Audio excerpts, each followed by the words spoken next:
আজ আমি বানাবো সমস্ত সবজি দিয়ে মুগ ডাল। এর জন্য কড়াইয়ে আমি সর্ষের তেল দিয়ে দিয়েছি। তেল গরম হয়ে গেলেই ফোড়নে দিয়ে দেব তেজপাতা, গোটা জিরে, ঘষে রাখা আদা, কাঁচা লঙ্কা।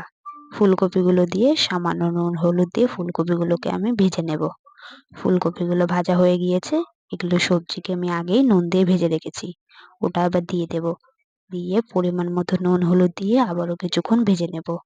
ভাজা হয়ে গেলেই পরিমাণ মতো জল দিয়ে দেব।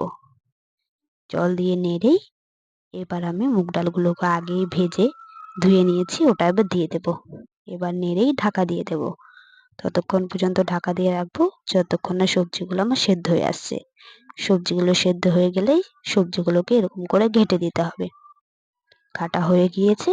এবার নামানোর আগে ধনিয়া পাতা ছড়িয়ে আমি নামিয়ে দেব।